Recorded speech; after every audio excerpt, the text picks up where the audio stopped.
O coração da mamãe não aguenta, né? Uma toda tímida e a outra queria cantar sozinha. A mensagem que eu preparei para nós compartilharmos hoje tem tudo a ver com tudo aquilo que foi cantado até agora. Conta as bênçãos, conta a cantação. E eu confesso que quando eu ouvi essa música que as meninas cantaram, eu ouvi pela primeira vez há algum tempo atrás, eu fiquei com isso na mente. Deus, eu tenho tantas bênçãos, posso em minha vida enxergar. Quanto mais vejo os detalhes, sua bondade eu posso encontrar. E aí eu montei o título da mensagem de hoje como Contando Milagres. E eu quero começar contando uma história. Essa história é sobre uma menina chamada Corrie ten Boom. Tem a foto da família dela, eu queria que colocasse ali, a foto em preto e branco. Corrie ten Boom, ela nasceu na Holanda. Ela era de uma família cristã simples, da época da Segunda Guerra Mundial. E ela, juntamente com seus pais, ajudavam judeus perseguidos, escondendo-os dentro da sua casa, num quarto que ficava com uma porta escondida atrás de uma parede falsa. E até hoje, esse quarto, esse esconderijo, era conhecido, até hoje ele é conhecido como o esconderijo. E a história conta, tem a foto dela aí? Ah, já tá lá. Pois é, essa é a família dela. Ali ela já não era mais tão criancinha, mas a história conta que em 1944 a família foi traída por uma pessoa e todos foram presos. E nessa situação em que todos foram presos, o pai dela, que já era mais idoso, ele não resistiu à prisão e a tudo aquilo que aconteceu, e ele morreu pouco tempo depois dessa prisão. Só que Corrie tinha uma irmã chamada Betsy. Acredito que estejam essas duas aqui na ponta. E ela e Betsy foram enviadas para um campo de concentração em Ravensbrück, que era um dos mais cruéis, foi conhecido como um dos mais cruéis ali da Alemanha. Vários milagres aconteceram nesse campo de concentração. O primeiro milagre que ela relata já aconteceu logo na chegada, porque Corrie conseguiu passar pela revista carregando uma pequena Bíblia.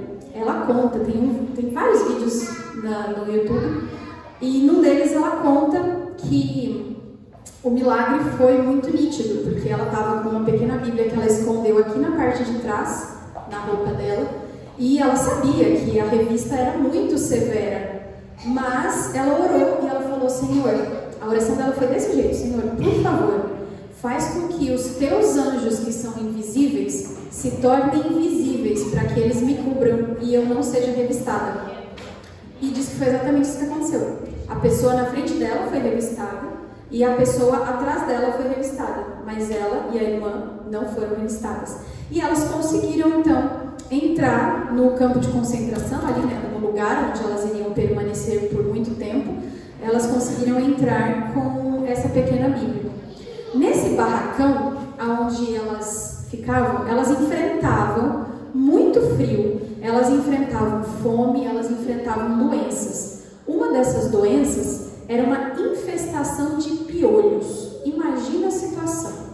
Elas tinham muitas pessoas ali, muitas mulheres ali, numa situação deplorável de sobrevivência, e mesmo assim elas estavam agradecidas. Em alguns momentos, Corrie relata que ela reclamava dos piolhos, porque imagina, né, deve ser extremamente desagradável. E ela reclamava, só que Betsy falava para ela assim: agradeça a Deus até pelos piolhos. E mais tarde, um tempo depois, elas descobriram que as guardas, né, as pessoas ali que deveriam tomar conta das prisioneiras, elas não entravam no barracão por causa dos piolhos. E isso fazia com que Corrie e Betsy, que tinham aquela pequena Bíblia, pudessem então fazer cultos com as as mulheres que estavam ali. E Corey relata que muitas delas que morreram, antes de morrer, elas aceitavam a Jesus. Elas agradeciam a Deus, mesmo diante de toda aquela provação. E elas se sentiam confortadas, porque podiam fazer aqueles cultos e adorar a Deus naquele lugar. Outro milagre que ocorreu ali também foi a sobrevivência de Corey. Ela diz que muitas mulheres frequentemente morriam por conta de desidratação e outras doenças e outras situações ali que elas não se sentiam bem, elas se sentiam fracas. Mas Corey sempre tinha uma força. Ela diz que ela percebia uma força que a sustentava. Betsy, ela não estava tão bem.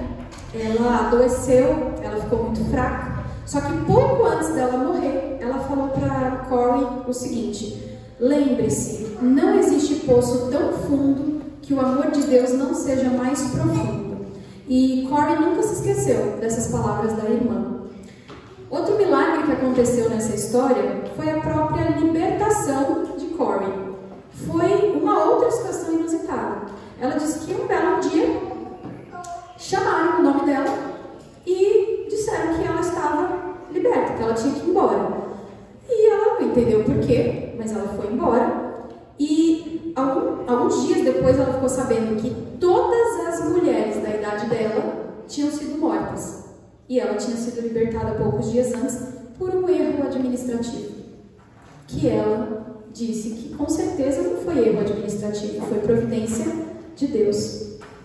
E com essa história em mente, eu quero que nós oremos mais uma vez, antes de abrirmos a Bíblia, para continuarmos a mensagem de hoje.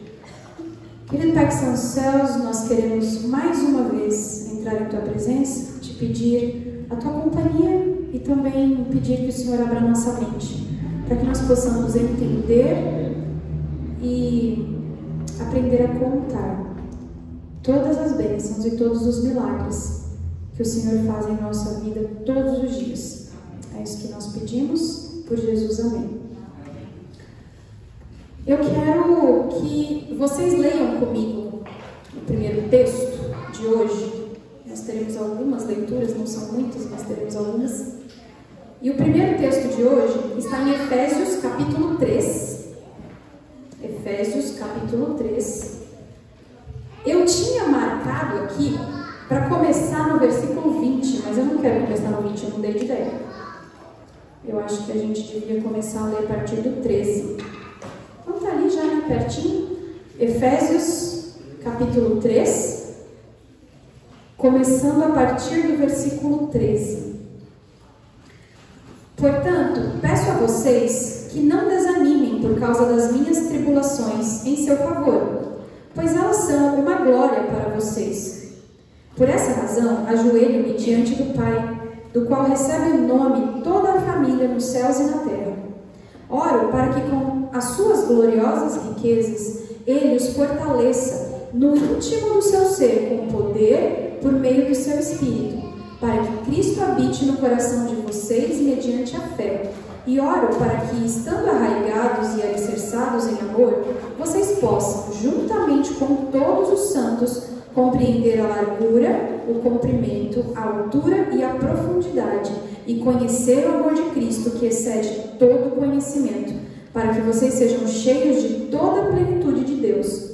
Aquele que é capaz de fazer infinitamente mais do que tudo que pedimos ou pensamos, de acordo com o seu poder que atua em nós. A Ele seja a glória na Igreja e em Cristo Jesus, por todas as gerações, para todo sempre.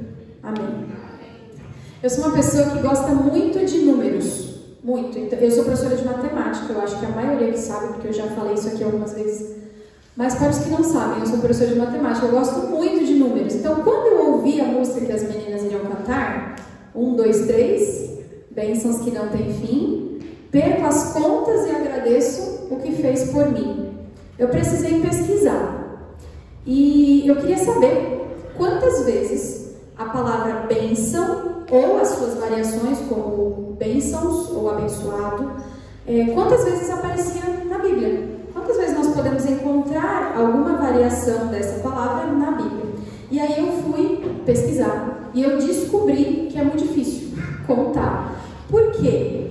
Porque existem diferentes traduções. Então, às vezes uma tradução que vai utilizar uma determinada palavra, na outra tradução não utiliza ou substitui por um sinônimo. Então é complicado essa contagem. Mas, para nós que gostamos de número, existe uma solução e alguém criou essa solução. E existe uma ferramenta chamada concordância strong. Ela indexa, ou ela conta, né, as palavras bíblicas através dos seus radicais.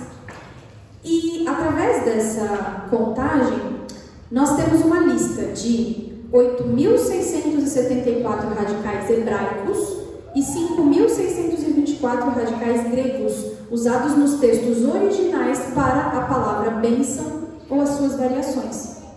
Então, na Bíblia, nós podemos encontrar aproximadamente 14.300 menções à bênção ou variações dessa palavra, na palavra de Deus.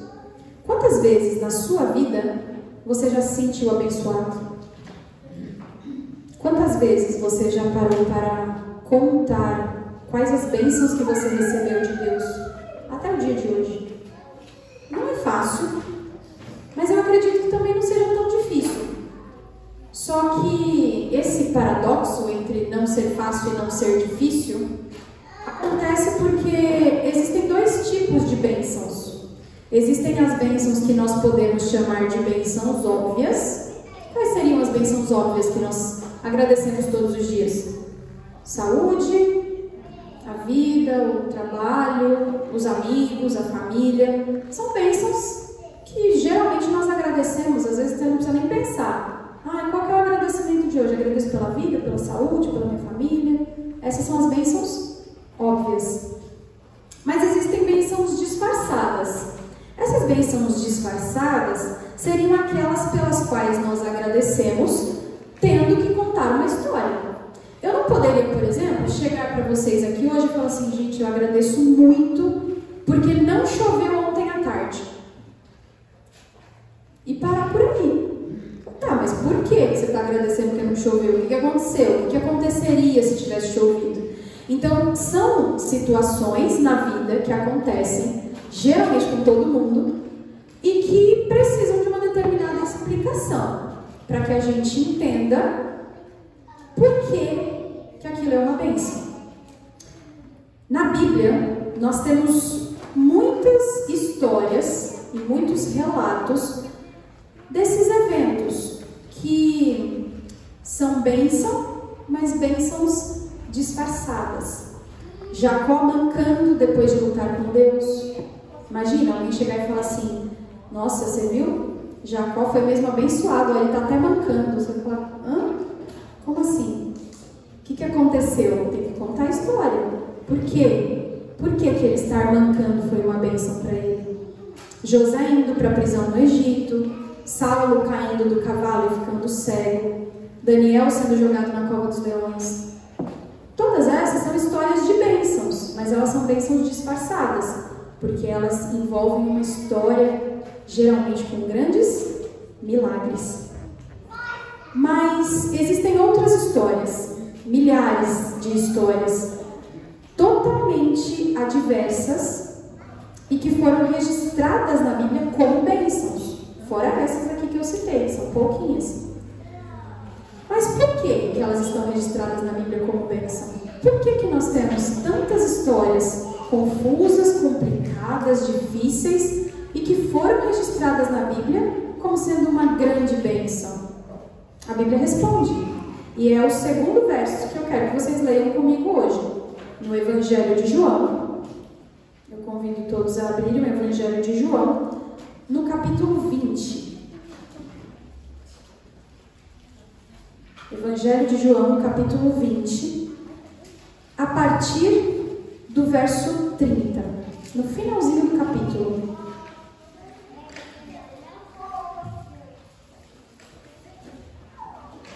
Encontraram?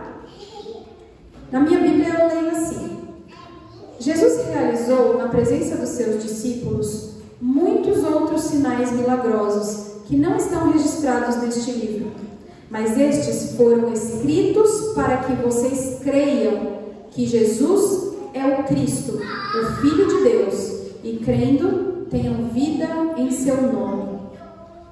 Bênçãos registradas para que nós creiamos que Jesus é o Cristo, o Filho de Deus, e que crendo tenhamos vida. É a partir daí que eu começo a mesclar para vocês o que está acontecendo nesse sermão. Porque talvez vocês ainda não tenham percebido que eu falei que o título do sermão é Contando Milagres. Eu comecei com uma história de pequenos ou grandes milagres acontecidos com uma menina na época da Segunda Guerra Mundial. E aí eu passei para falar sobre quantas vezes a palavra bênção ou as variações da palavra bênção aparecem na Bíblia. E aí falando sobre bênçãos disfarçadas e bênçãos óbvias. Como assim? Afinal de contas, a gente está falando de bênçãos ou a gente está falando de milagres?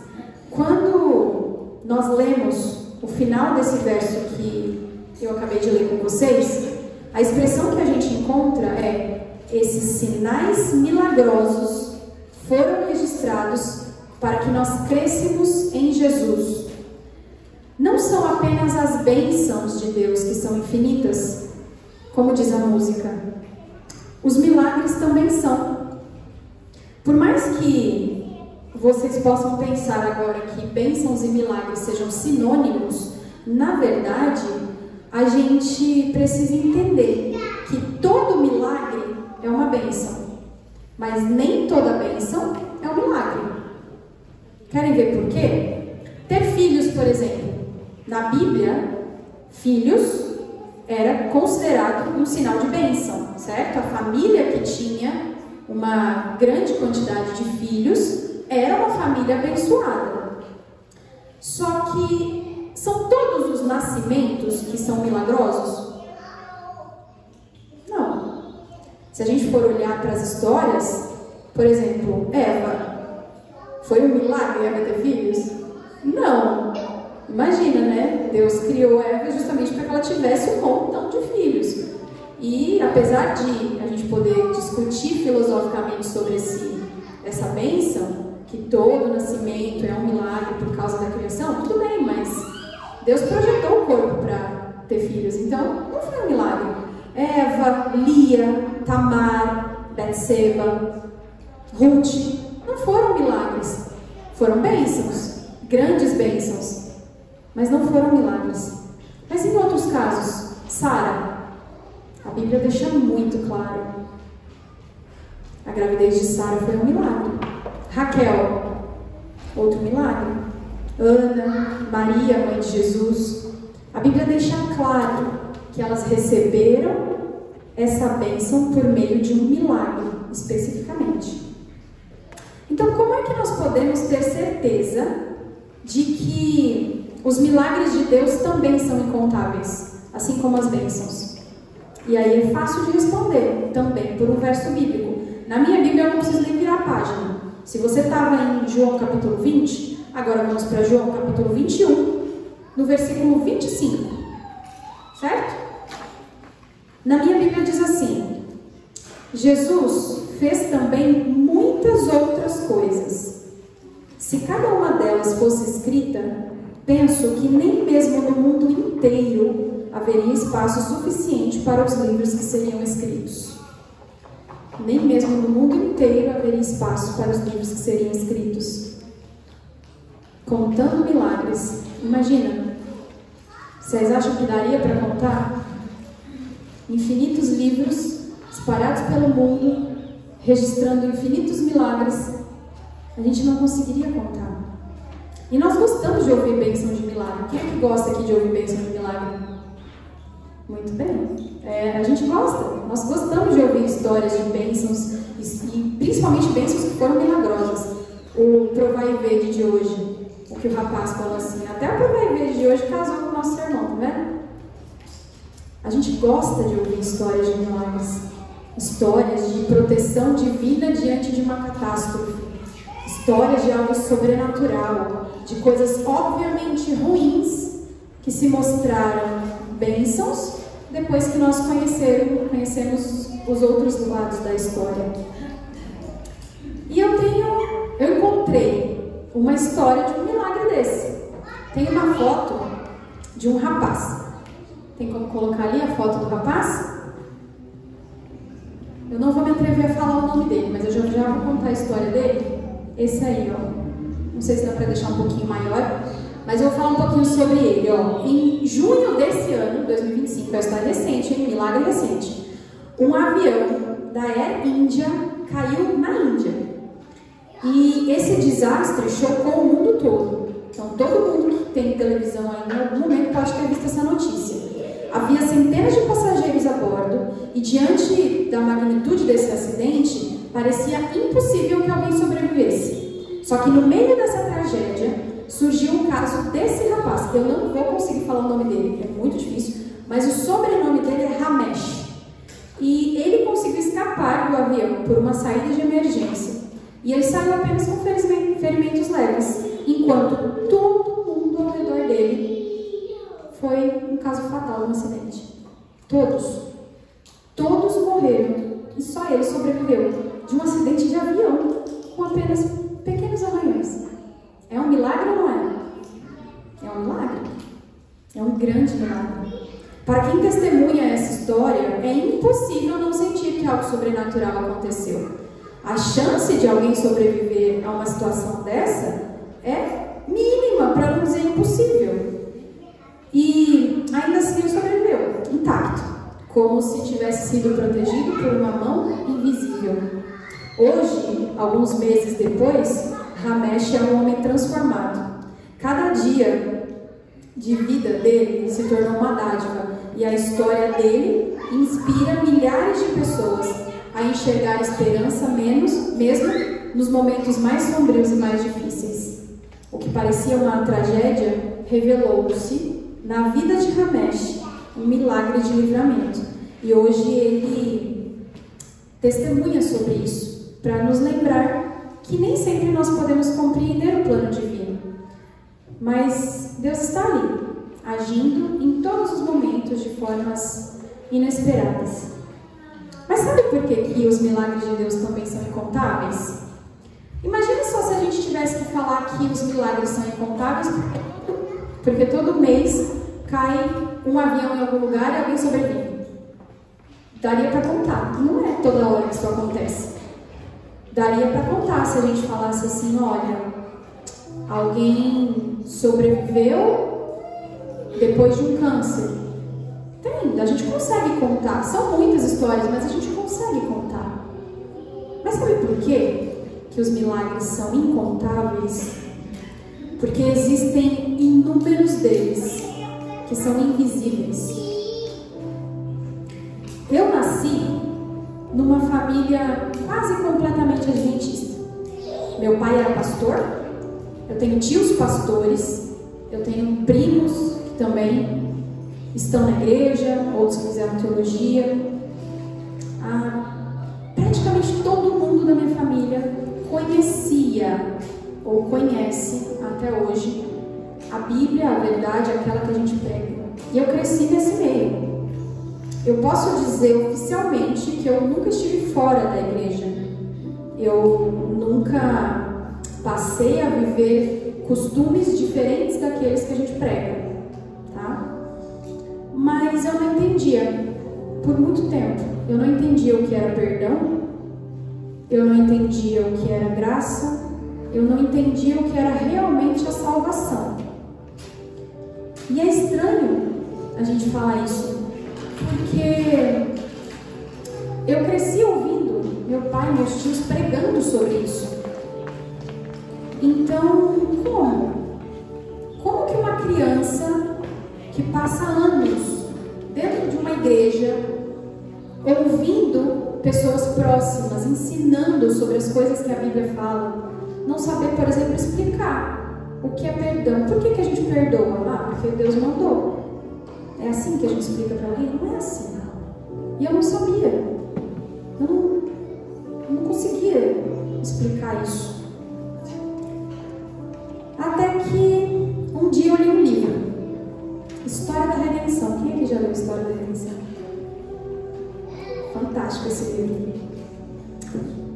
E é difícil falar sobre ele, porque foi o primeiro livro de Ellen White que eu li. Eu acho que eu devia ter uns 17, 18 anos no máximo. E foi como se eu nunca tivesse antes ouvido a história da criação. Como que pode?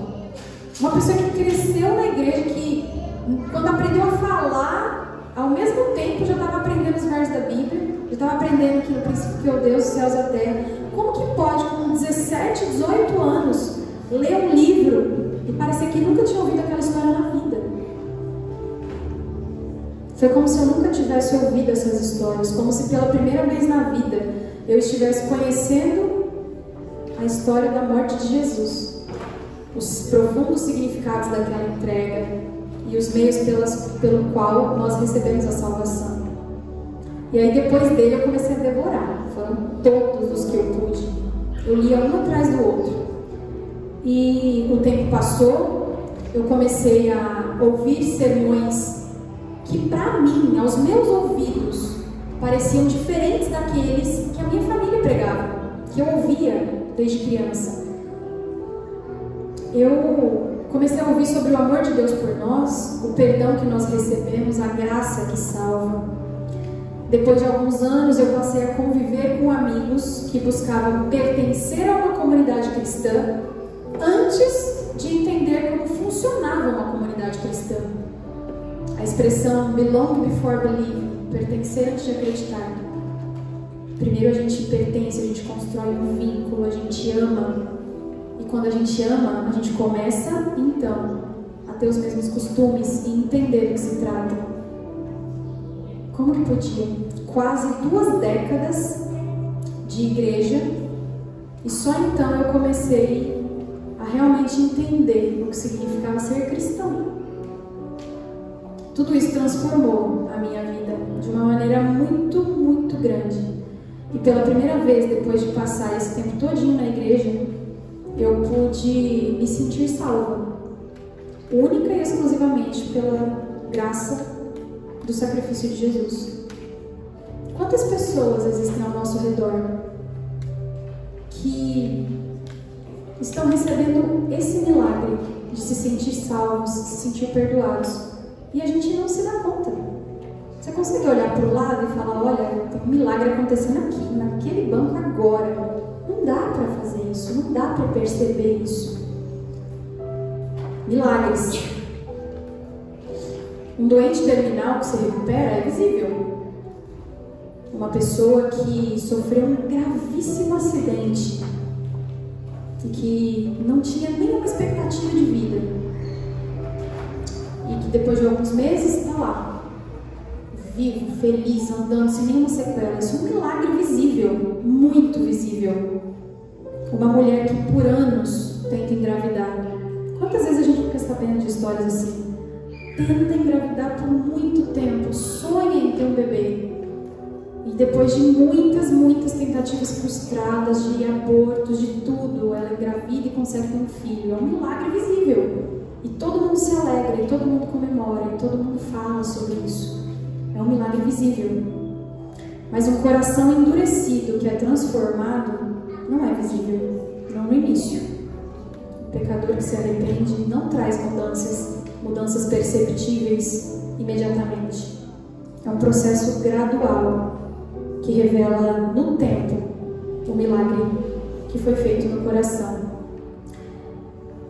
E como a gente já leu aqui, na Bíblia existem muitos relatos dos milagres visíveis de Jesus, incontáveis, tantos que a gente acabou de ler ali, que se fosse registrar todos esses milagres, não existiria espaço no mundo para os livros que seriam escritos. Mas existe um relato de um milagre invisível que foi mais poderoso do que qualquer outro milagre escrito na Bíblia por Jesus.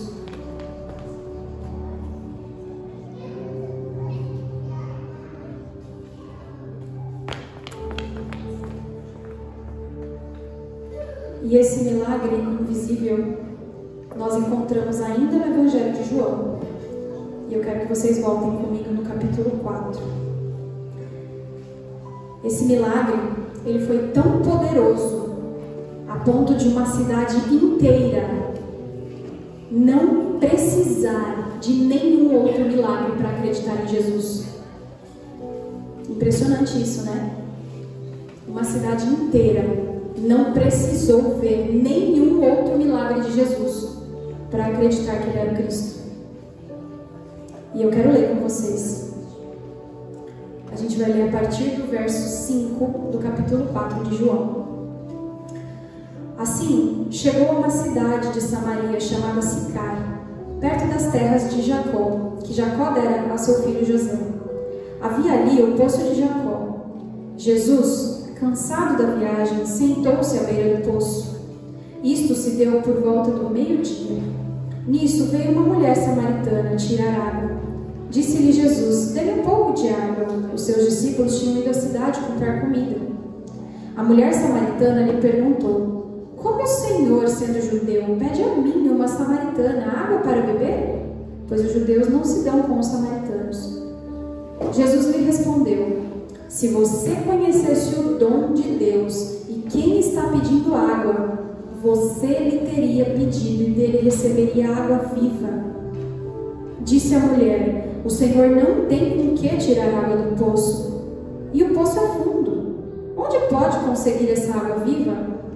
Acaso o Senhor é maior do que o nosso pai Jacó, que nos deu o poço, do qual ele mesmo bebeu, bem como os seus filhos e seu gado? Jesus respondeu: quem beber desta água terá sede outra vez, mas quem beber da água que eu lhe der nunca mais terá sede. Ao contrário, a água que eu lhe der se tornará nele uma fonte de água a jorrar para a vida eterna. A mulher lhe disse: Senhor, dê-me dessa água para que eu não tenha mais sede, nem precise voltar aqui para tirar água. Ele lhe disse: vá, chame seu marido e volte. Não tenho marido, respondeu ela. Disse-lhe Jesus: você falou corretamente, dizendo que não tem marido. O fato é que você já teve 5, e o homem com quem agora vive não é seu marido. O que você acaba de dizer é verdade. Disse a mulher: Senhor, vejo que é profeta. Nossos antepassados adoraram neste monte, mas vocês, judeus, dizem que Jerusalém é o lugar onde se deve adorar. Jesus declarou: creia em mim, mulher. Está próxima a hora em que vocês não adorarão o Pai, nem neste monte, nem em Jerusalém. Vocês, samaritanos, adoram o que não conhecem. Nós adoramos o que conhecemos, pois a salvação vem dos judeus. No entanto, está chegando a hora, e de fato já chegou, em que os verdadeiros adoradores adorarão o Pai em espírito e em verdade. São estes os adoradores que o Pai procura. Deus é espírito e é necessário que os seus adoradores o adorem em espírito e em verdade. Disse a mulher: eu sei que o Messias, chamado Cristo, está para vir. Quando ele vier, explicará tudo para nós. Então Jesus declarou: eu sou o Messias, eu que estou falando com você. Existiu nesse diálogo um milagre que não é tão visível quanto um cego que volta a ver, ou um morto que ressuscita. No livro O Desejado de Todas as Nações, tem um trechinho pequeno, um parágrafo, que Ellen White faz desse relato, dessa história que nós acabamos de ler. E esse relato diz assim: os fariseus desprezavam a simplicidade de Jesus. Passavam-lhe por alto os milagres e pediam-lhe um sinal de que era o Filho de Deus. Os samaritanos, porém, não pediam sinal, e Jesus não operou nenhum milagre entre eles, a não ser a revelação dos segredos da vida da mulher junto ao poço. Entretanto, muitos o reconheceram. Em sua nova alegria, eles disseram à mulher: já não é pelo teu dito que cremos, porque nós mesmos o temos ouvido e sabemos que este é verdadeiramente o Cristo, o Salvador do mundo. Quando os milagres invisíveis começarem a transbordar nós vamos parar de perguntar: por que a gente não está mais vendo o mar se abrir? Por que eu não estou mais vendo o coxo andar? Por que eu não estou vendo o sol escurecer ou um doente se curar? Nós vamos começar então a louvar a Deus pelos milagres atuais, onde nós podemos ver o Pai espalhando a salvação através dos corações transformados, sentados aqui no nosso meio e dentro de nós mesmos.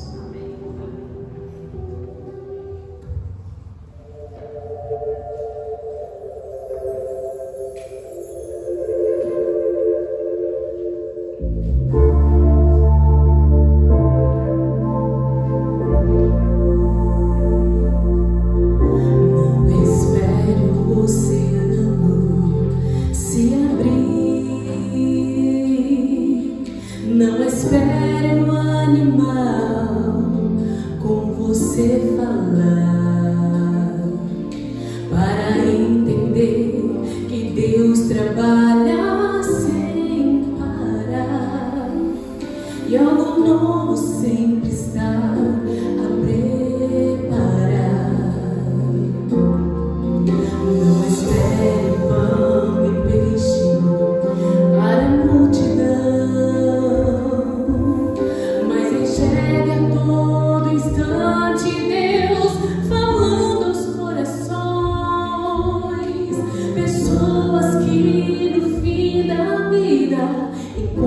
salvação, e isso nem a morte pode lhes tirar.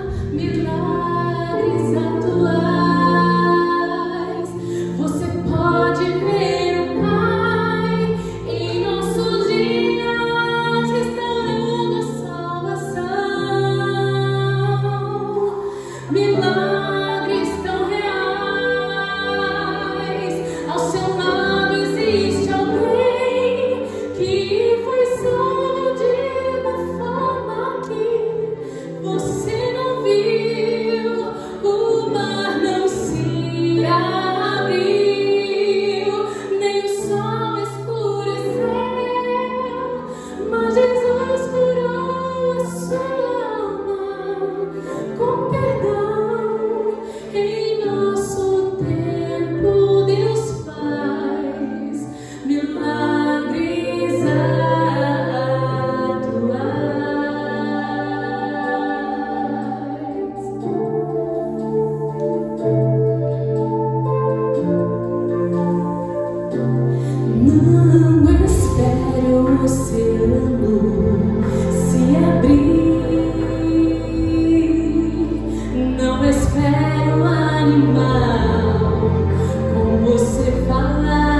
Jesus curou a sua alma com perdão.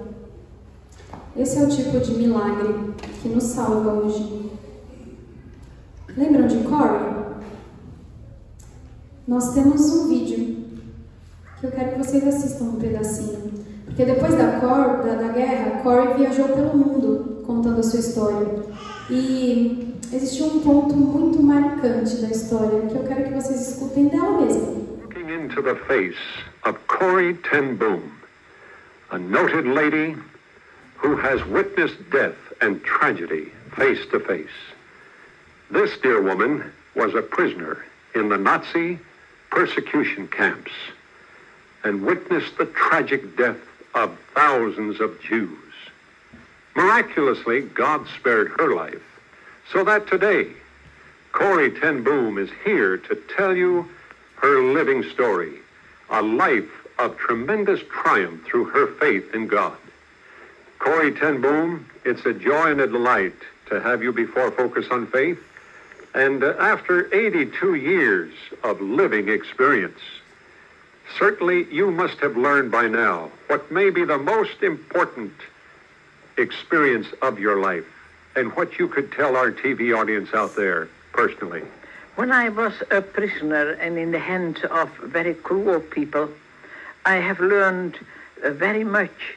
You know, when you are in a difficult class of a school, you learn much, especially when you have a good teacher, and the Lord was my teacher. One thing that I have learned, and that was so very important, is that when Jesus tells you to love your enemies, he gives you the love that he demands from you. I was betrayed by a Dutchman, one of my very, very country. And he came to me and asked if I would help and save his wife, who was in a police station, he told. She had saved Jewish people. But that was a lie. He was sent by the Gestapo to find out if I really helped the Jewish people. He said, my wife it can perhaps be set free when we pay 600 guilders to a policeman who will run the risk to set her free when we pay him that money. But I have no money. I said, oh man, what does money say? I gave him the last of my money, what I had. And later, when I was in prison, I heard that that man had betrayed me. When I heard that, there came hatred in my heart. But I knew that hatred means murder in God's eyes. I know it from the Bible, but I know also from the Bible what to do with my sins and with murder, and I asked forgiveness. And then I experienced that I could claim Romans 5:5. The love of God is brought into our heart by the Holy Spirit. That man was sentenced to death after the war. He had caused the death of many people in Holland. But before he was brought to death, I wrote him a letter. I wrote, what you have done has meant the death of four of my family. I've suffered in 3 terrible prisons, but I've forgiven you. And that is a fraction of the forgiveness that you will have when you bring your sins to Jesus Christ. That I can forgive you is because Jesus is in my heart. And when you bring your sins to him and ask him to cleanse your heart, he will live in your heart. And he will do a great miracle, that he will make you a child of God. When I wrote that man was touched by the Lord. He wrote me that you could forgive me. Such a great miracle that I have said, oh Lord Jesus, when you bring such a love in the heart of your followers, there's hope for me that men accept the Lord Jesus as his Savior. Uma frase que ela fala que sobreviver foi um milagre, mas perdoar foi o maior deles. Ela viveu até 1983, levando ao mundo a mensagem de que a luz de Deus pode brilhar até nos lugares mais escuros. Isso é contar milagres. Olhar para o lado e encontrar alguém que foi salvo de uma forma invisível e que agora transborda a salvação e a graça a todos que encontram com Ele. Nós precisamos hoje sair daqui entendendo isso. Cada um vive seus milagres. Transborde esses milagres, porque eles não são visíveis, mas você pode distribuir a graça e o amor que você recebe de Deus todos os dias. E isso com certeza vai fazer a diferença na salvação de muitas pessoas por aí. Esses são os milagres que nós vivemos. Vamos orar. Querido Pai, nós queremos Te agradecer por nos fazer entender que muitas vezes os Teus milagres na nossa vida não são como nós achávamos que seriam. Muitas vezes eles vêm com lutas, dificuldades, mas mesmo assim eles transformam a nossa vida de uma maneira que a gente não consegue explicar. Mas nós somos gratos por eles, da mesma forma.